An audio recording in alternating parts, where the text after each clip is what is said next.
نبی پاک صلی اللہ علیہ وسلم نے دیکھا، آنکھوں میں آنسو ضرور آئے، پر محبوب نے فرمایا فاطمہ دنیا میں تھوڑی سی تکلیف برداشت کرو، قیامت کی ساری عزتیں اللہ آپ کو ہی عطا فرمائے گا۔ تو توکل کی مضبوطی، اللہ کی ذات پر بھروسہ، اپنے رب کریم کے ساتھ امیدوں کا وابستہ کرنا، اس سے مضبوطی آئے۔ دوسرا فرمایا وَعَمِلُوا الصَّالِحَاتِ، بہترین عمل کیا جائے زندگی میں، نیک اعمال کیے جائے، وقت ضائع نہ کیا جائے، ہر وقت کوئی نہ کوئی کام بندہ کرتا رہے۔ یہاں بہت سارے لوگ ہیں جن کو لوگ نیک کہنا شروع کر دیتے ہیں نا، وہ سمجھ لیتے ہیں شاید ہم سچی مچی نیک ہیں۔ لوگ جو کہتے ہیں حضرت صاحب قبلہ، پیر صاحب قبلہ، میں یہ طالب علموں کو، دوستوں کو، بلکہ اپنے آپ کو بھی کئی دفعہ کہتا رہتا ہوں، اپنے آپ کو سمجھاتا ہوں کہ یہ لوگ تجھے کہہ رہے ہیں حضرت صاحب، یہ تو رات کو تو اپنے آپ سے پوچھنا، اپنے رب سے پوچھ۔ کبھی موقع ملے تو اپنے گریبان میں جھانک، غور کر کے تیری کیفیت کیا ہے، تنہائی میں تیرا دل اللہ سے جڑتا ہے کہ نہیں، عبادت میں دل لگتا ہے کہ نہیں، خدا کا خوف دل میں رہتا ہے کہ نہیں، غریب کی محبت، عزیزوں قربت والوں کا احساس طبیعت میں موجود رہتا ہے کہ نہیں۔ ویسے تو میرا مطلب ہے، لوگ کہہ دیتے حاجی صاحب آپ بڑے سخی ہیں، تو اس سے تو نہیں نا بندے نے سخی ہونا، سخی تو تب ہونا ہے جب اللہ کی بارگاہ میں مقبول ہوگا۔ اعمال صالحہ، نیک کام، اور وہ کرتا رہے بندہ، کوئی بھی کام اسے نیکی کا مل جائے نا۔ دیکھو نبی پاک صلی اللہ تعالی علیہ وسلم نے فرمایا نیکی کو کبھی حقیر نہیں سمجھنا، کبھی حقارت سے نہیں نیکی کرنی کہ یہ بڑی چھوٹی ہے تو میں اس کو کروں۔ اب فرمایا کبھی حقیر نہ سمجھنا، نیکی کا کام جو بھی ملے کر دینا۔ فرمایا اگر بھائی سے مسکرا کے ملو گے بھی نا تو اس پر بھی اللہ تمہیں صدقے کا ثواب عطا کرے گا۔ ہم تو اس دین سے کے ماننے والے ہیں جو کہتے ہیں تو گلی سے روڑا اٹھا دے، کانٹا اٹھا دے، کسی کی تکلیف دور کر دے، کسی پر گنجائش کر دے، کسی کے لیے آسانی کر دے، جو بھی خیر کا کام میسر آئے پورے دن میں اسے چھوڑے نہیں۔ صبح گھر سے نکلے، وہ ایک صحابی تھے، غالباً تابعی تھے، تو بازار جاتے اپنے غلام کے ساتھ تو سارا بازار گھوم کے واپس آ گئے۔ خادم نے کہا جناب کو نہ کوئی خریدا نہ کچھ بیچا، تو آپ سارا بازار گھوم کے آ گئے، فرمانے لگے تیرا کیا خیال ہے، میں نے کچھ بھی نہیں کیا۔ کہا جناب پھر کیا کیا ہے؟ فرمانے لگے تم نے دیکھا جو بندہ بھی گزرا میں نے اس کو کہا السلام علیکم، تو کتنی کو نیکیاں میں جمع کر کے آ گیا ہوں۔ کوئی خیر جو میسر آئے، ہم سمجھتے ہیں کہ شاید کوئی کروڑ کو روپیہ ہوگا تو پوری مسجد بناؤں گا تو پھر میں نے نیکی کر دی ہے، شاید جناب میں، حالانکہ یہ چھوٹے چھوٹے کام ہیں نا، چھوٹے چھوٹے کام، ان سے تو ان کی تو زیادہ ضرورت ہوتی ہے، ان کی تو زیادہ حاجت ہوتی ہے۔ کوئی آپ رستے میں گزر رہے ہیں تو نیچے کوئی کھڈا بنا ہوا ہے تو اس پر ہم کیا کرتے ہیں، گاڑی میں بیٹھ کے تبصرہ کرتے ہیں اے روڈ کھورے کدو بننا ہے، بھئی یہ کھڈا ہے نا تو آپ نیچے اترے نا، تو آپ دھبڑا لیں نا، کئی پکڑے نا، یہ تو 5 منٹ کا کام ہے، یہاں آسانی کر دیں نا، آپ اس میں گنجائش کر دیں۔ حضور سید عالم علیہ السلام نے فرمایا، امام راضی نے حدیث لکھی ہے، قیامت کے دن ایک بندے کو اللہ معاف کرے گا تو مالک وہ بندہ عرض کرے گا یا اللہ میں تو بڑا گناہگار ہوں، کس وجہ سے معافی ہوئی؟ فرمایا رات کے وقت تو گزر رہا تھا، تیرے پیر سے روڑا ٹکرایا تھا، تو نے اٹھایا ادھر ادھر دیکھ کے کہ کوئی اللہ کے کسی بندے کو تکلیف نہ ہو جائے۔ کمالی کو وہ تو میں نے زمانہ بیت گیا، کوئی اتنی بڑی بات بھی نہیں سمجھی۔ تو رب کریم نے فرمایا تو رات کے اندھیروں میں بھی میرے بندوں کا خیال رکھتا تھا تو میں تیرا خیال نہ کروں؟ کوئی عمل ہمارے ہاں لوگ کوئی کام نہیں کرتے، بالکل نہیں، کوئی کام نہیں، نہ بڑے نہ چھوٹے نہ سمجھدار نہ ان پڑھ، کچھ بھی نہیں، نشستن گفتن برخاستن، بیٹھو راج کے گپے مارو، تبصرے کرو فلانا کچھ نہیں کر رہا، فلانا کچھ نہیں کر رہا، اس کے بعد اٹھ کے چلے جاؤ، کچھ کریں۔ وَعَمِلُوا الصَّالِحَاتِ، نیکیاں جمع کریں زندگی میں، خزانہ بنائے، خزانہ، اپنی ڈیوٹیاں اپنی ذمہ داریاں پوری کریں، ہر وقت کام، ہر وقت ذمہ داری، ہر وقت ڈیوٹی۔ دیکھیں نا امام حسن اور حسین، ان کی آپ کبھی زندگی کا مطالعہ کریں، فرض نماز کے علاوہ 100 رکعت نماز نفل روز پڑھنی ہے، پتہ کرنا ہے غریب کہاں کہاں ہیں، ان کا خیال رکھنا ہے، اور نیرے پیسے نہیں دینے۔ ہمارے یہاں لوگ غریبوں کو پیسے ضرور دیتے ہیں، عزت نہیں دیتے، ان کو 4 پیسے کی مدد ضرور کر دیتے ہیں پر عزت نفس کا خیال نہیں رکھتے۔ امام زین العابدین رضی اللہ تعالیٰ عنہ فرماتے ہیں، گزر رہے تھے، آپ دیکھیں نا، امام غزالی حدیث لائے ہیں کہ بندہ اور کچھ نہ کرے، کسی مومن کا دل راضی کر دے تو اللہ 60 سال کی نفلی عبادت کا ثواب عطا کرتا ہے۔ دل بدستاور کے حج اکبر است، از ہزاراں کعبہ یک دل بہتر است۔ کسی کا دل خوش کر دینا، اس کو راحت دے دینا، اس کو قرار دے دینا، اس کے لیے کوئی ایسا سامان کر دینا کہ بندہ مطمئن ہو جائے، سکون ہو جائے۔ یہ ہمارے ہاں جو لوگ ہوتے ہیں نا، سرکاری ملازمین، ڈیوٹیوں والے، ان کی طبیعتوں میں تلخی ہوتی ہے۔ یہ اگر صرف پیار کرنے لگ جائے نا، میں کچھ میڈیکل سے وابستہ لوگ میرے احباب میں سے ہیں تو میں ان سے کہتا ہوں کہ شفا تو اللہ نے دینی ہے، چلو تم دوائی تو آج کے دیا کرو نا، تم آنے والے کی بات تو توجہ سے سنو۔ وہ بیچارہ اپنی بات، ہمارے ایک بزرگ تھے تو تعویذ لکھا کرتے تھے، بڑے عالم تھے، مجھے کچھ تھوڑی سی نا میرے دل میں ان کے بارے میں خفگی رہتی تھی کہ آپ اتنے بڑے عالم ہیں، آپ کتاب لکھیں، آپ تعویذ لکھ رہے ہیں، اور پھر لوگوں نے کمائی کرنی ہوتی ہے، آپ تو مفت دیتے ہیں سارا کچھ، اتنی لمبی ڈیوٹی، سارا دن بیٹھے رہتے ہیں آپ اور لکھتے تعویذ ہیں، پڑھائیں آپ۔ میں نے ایک دن ان سے گزارش کی، میں نے کہا شیخ آپ بڑے آدمی ہیں، جن لوگوں کو اللہ نے رسوخ فی العلم عطا فرمایا ہوتا ہے ان میں سے آپ، اللہ نے آپ کو پختگی دی ہے، علم میں شعوری عالم ہے آپ، سارا دن تعویذ۔ فرمانے لگے یار میں تعویذ نہیں لکھتا، اصل مسئلہ یہ ہے کہ جو تعویذ لینے آتا ہے وہ اپنا سارا دکھ سناتا ہے، تو میں تعویذ نہیں لکھتا، میں نہ بس لوگوں کے کلیجے ٹھنڈے کرتا ہوں۔ میں کسی کا، اب تو بچوں کے پاس ٹائم ہی نہیں، وہ تو ابا کا دکھ نہیں سنتے، بالکل نہیں، وہ تو ڈھونڈتے ہیں کوئی کونا ملے تو جا کے موبائل دیکھیں، تو بیٹھتے ہی نہیں۔ اماں کہہ رہی ہوتی ہے کہ پتر کو 10 منٹ میرے پاس بھی بیٹھا کر، لیکن پتر مصروف بڑا ہے، ویڈیو چڑھانی ہے اس نے، ٹک ٹاک بنانا ہے اس نے نئی تصویر چڑھانی ہے۔ ہم الجھ گئے، یہ چیزیں انسان کو نفسیاتی طور پر کمزور کر دیتی ہیں۔ جو لوگ زیادہ یہ کام کرتے ہیں ان کے حافظے کمزور ہو جاتے ہیں، وہ الجھ جاتے ہیں، انہیں پتہ نہیں ہوتا رات میں نے کیا کہا تھا، صبح میں کیا کہہ رہا ہوں۔ ہر وقت نہیں، ضرورت کے وقت، ہر ٹائم نہیں، مخصوص اوقات میں۔ حضرت امام زین العابدین رضی اللہ تعالیٰ عنہ فرمانے لگے، ہم گزر رہے تھے، امام حسین ساتھ تھے، تو رستے میں نا کچھ غربا، غریب لوگ بیٹھ کے کھانا کھا رہے تھے، کہتے ہیں ہماری ان پر نظر، اذان پڑھی جاتی ہے مسجدوں میں 5 وقت الحمدللہ۔ جب جماعت فرض ہوئی تو نبی پاک نے فرمایا لوگوں کو بلانے کیسے ہیں بھائی نماز کے لیے؟ ایک صحابی نے مشورہ دیا، یا رسول اللہ خشک گھاس، آپ یہ ابھی فصل آئے گی مونجی کی تو اس کے ساتھ وہ جو کیا پرالی کہتے ہیں ہم اپنی زبان میں، وہ جب خشک ہو جاتی ہے نا، اس کو آگ لگائیں تو آگ کا لاوا ذرا اونچا جاتا ہے، اونچا۔ صحابہ نے کہا یا رسول اللہ خشک آگ کو آگ لگائے کہ چھت پہ رکھ کے تھوڑی دیر کے لیے، اور یوں کر کے جب وہ اٹھے گی نا تو سارے مدینے میں خبر ہو جائے گی کہ نماز کا وقت ہو گیا۔ حضور نے فرمایا ٹھیک ہے۔ ایک صحابی کہنے لگے یا رسول اللہ صلی اللہ علیہ وسلم اونچا دف رکھ کے زور سے 1-2 دفعہ بجائیں گے، لوگوں کو پتا، مختلف باتیں۔ اللہ کے رسول نے فرمایا جاؤ سو جاؤ، سویرے آؤ گے پھر مشورہ کریں گے کیا کرنا ہے۔ اور مالک بھی دیکھے کتنا کریم ہے، جو جماعت کا حکم بھیج سکتا ہے وہ اذان کا نہیں بھیج سکتا، لیکن وہ کہتا ہے لوگ کہیں میرے مصطفیٰ کا دروازہ چھوڑ نہ جائے۔ فرماتا ہے جاؤ میں نے نماز فرض کر دی ہے، طریقہ بھی میرا نبی بتائے گا اور اذان کے سلیقے بھی میرے مصطفیٰ ہی سکھائے گا۔ سویرے صحابہ اٹھ کے آئے تو حضرت عمر فاروق آئے، کہا کہ حضور میں نے خواب دیکھی ہے۔ حضور نے فرمایا تم نے بھی دیکھی ہے اور بھی کئیوں نے دیکھی ہے۔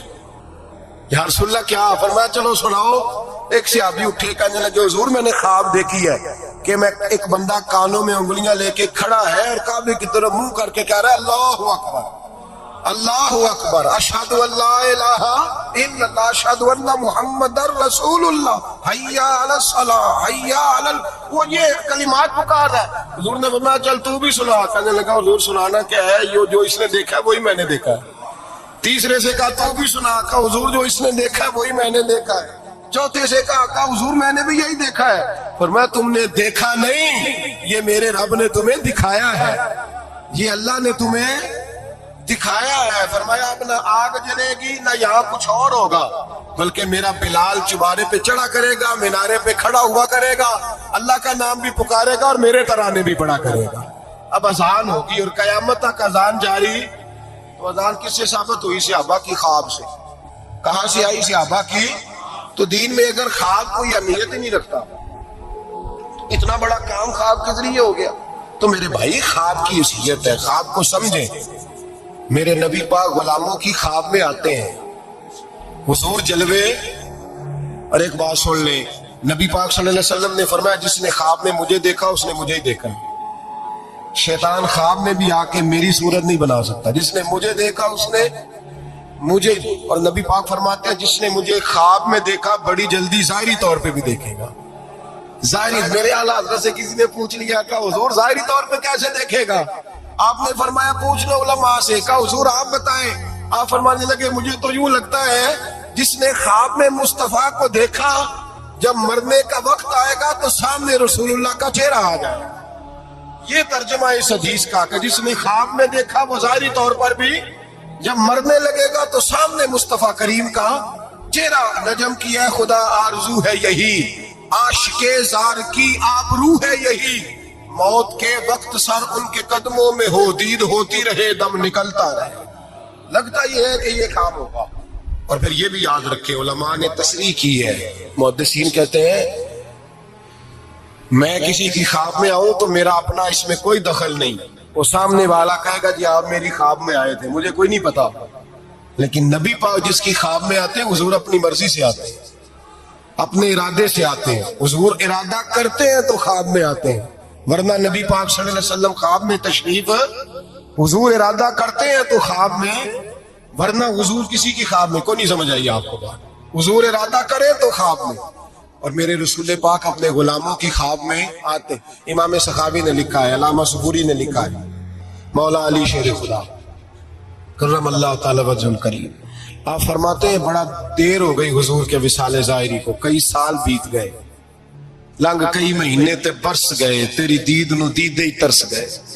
فرماتے ہیں دل کرتا تھا حضور کا جلوہ نظر آئے. دور تھا حضرت عمر کا، میں درود پڑھتے پڑھتے سو گیا. مجھے خواب میں رسول پاک کا دیدار نصیب ہوا، اور دیدار اس طرح نصیب ہوا کہ اللہ کے رسول فجر کی نماز پڑھا رہے ہیں، میں پیچھے نماز پڑھ رہا ہوں، اور پہلی صف میں 21ویں نمبر پہ میں کھڑا ہوں. نبی کریم علیہ السلام نے نماز پڑھائی تو مزہ آ گیا. نماز کے بعد حضور نے غلاموں کی طرف رخ پھیرا، ایک کھجوروں کا ٹوکرا آیا، اللہ کے رسول کھجوریں نکال نکال کے تقسیم کرنے لگے. 20 صحابہ کو دی تو 21واں نمبر میرا بھی آیا. حضرت علی کہتے ہیں میں خواب دیکھ رہا ہوں، خواب میری وچ ماہی آیا تے میں گل وچ پا لئیاں باواں، ڈر دی ماری اکھ بھی نہ کھولا کتے پھر بچھڑ نہ جاواں. کہتے ہیں میں نے دیکھا حضور نے کھجور اٹھائی، اس کو صاف کیا، مجھے دی.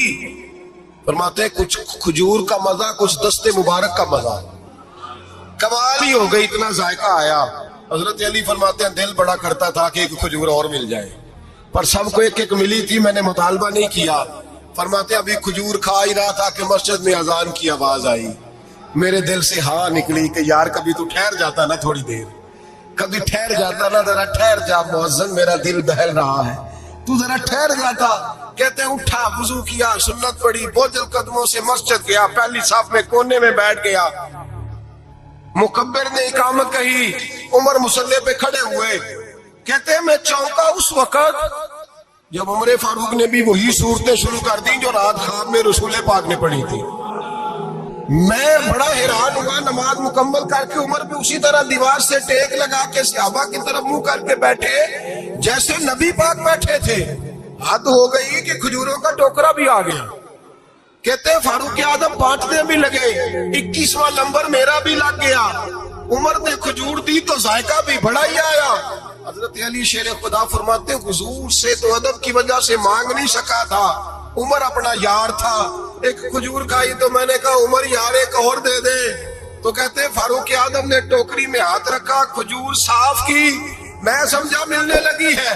عمر نے صاف کر کے اٹھا کے دوسرے صحابی کو دے کے کہنے لگی علی چپ کر یار, اگر رات کو نبی پاک سے دوسری مانگتا تو میں بھی سویرے تجھے دوسری دے دے. حضرت جناب سیدنا علی المرتضیٰ فرماتے عمر بھی رونے لگے اور میں بھی رونے لگا, وہ بھی تڑپے اور میں بھی تڑپا. تو کہنے لگے علی تو کیا سمجھتا ہے, مصطفیٰ نے تیری جھولی میں خیرات ڈالی ہے, وہ حبیب رات روضہ انور سے نکلے ہیں تو سب کے گھروں کو روشن کر کے گئے, وہ میرے اوپر بھی بڑا کرم فرما کے گئے. بھائی حضور جس نے مجھے دیکھا اس نے مجھے ہی دیکھا.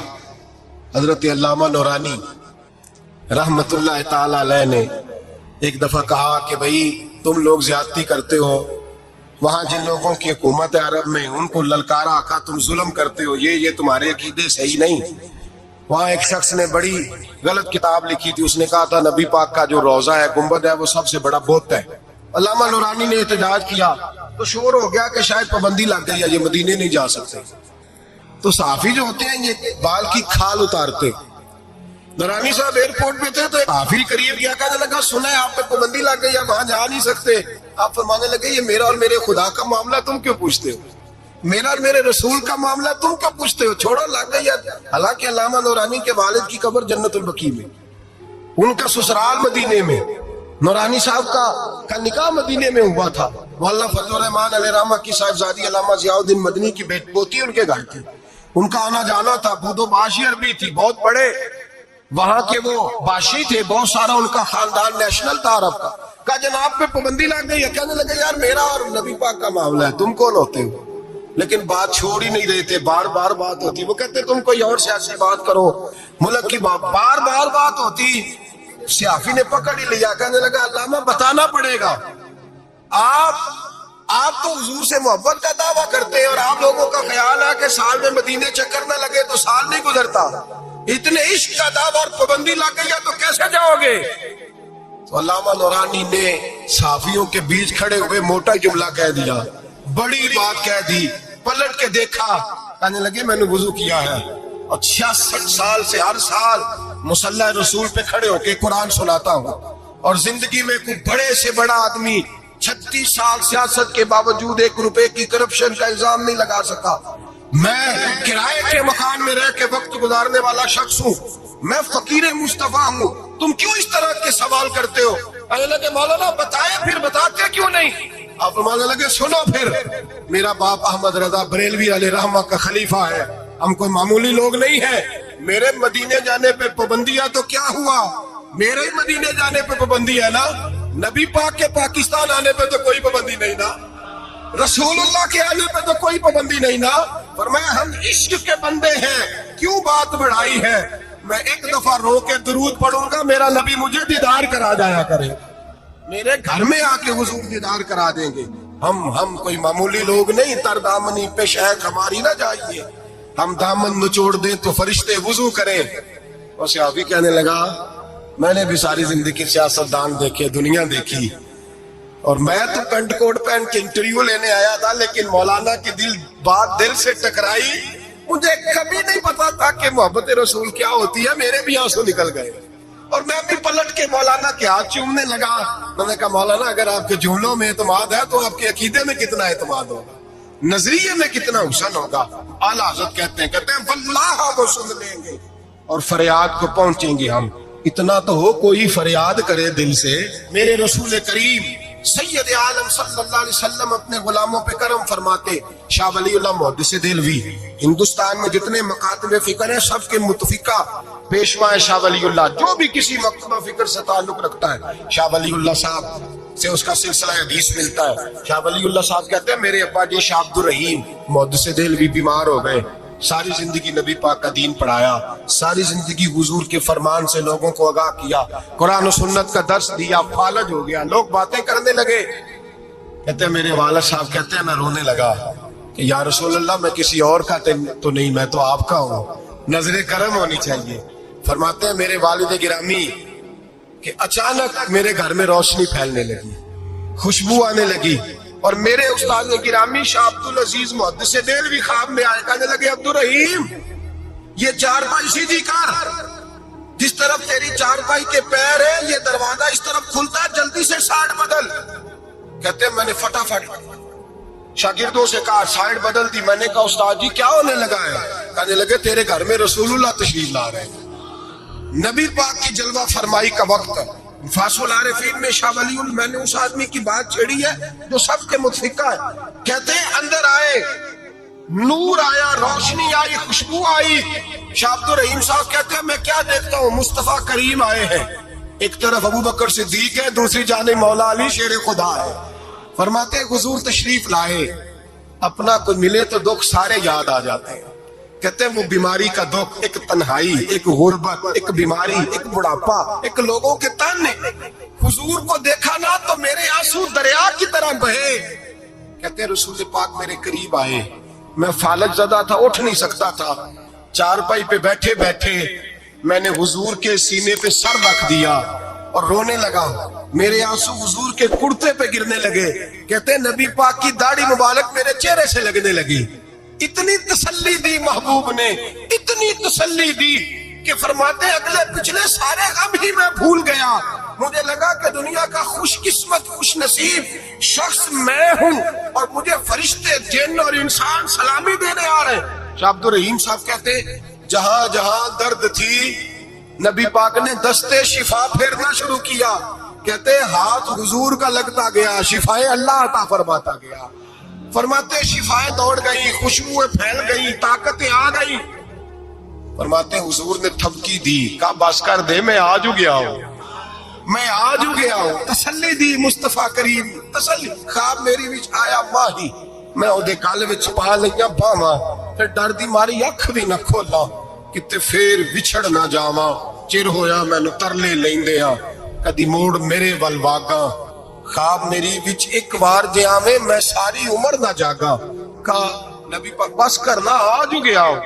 کہتے میرا دل کیا کہ حضور جا رہے ہیں تو کوئی تحفہ ہی عطا کر دے، اور پھر دل کیا کہ کبھی حضور اپنی داڑھی کے 2 بال مبارک منہ مبارک دے دے تو میرے نصیب چمک جائے۔ کہتے میرے دل میں خیال تھا قربان جاؤں میرے رسول پاک نے یوں داڑھی پہ ہاتھ پھیرا اور 2 منہ مبارک اتارے، فرمایا چل یار فکر نہ کر تو رکھ لے۔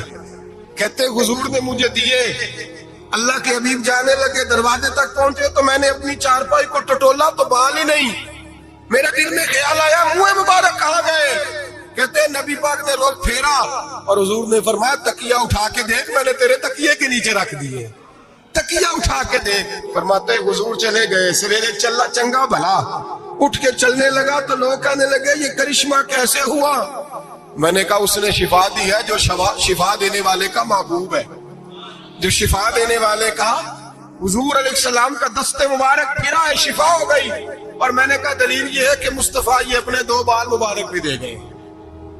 تو اعتراض کرنے والے فوراً کان کھڑے ہو گئے، عقل کو تنقید سے فرصت نہیں، عشق پر ایمان کی بنیاد رکھ۔ کہنے لگے یہ واقعی حضور کے 3 آ گئے، کہنے لگے واقعی۔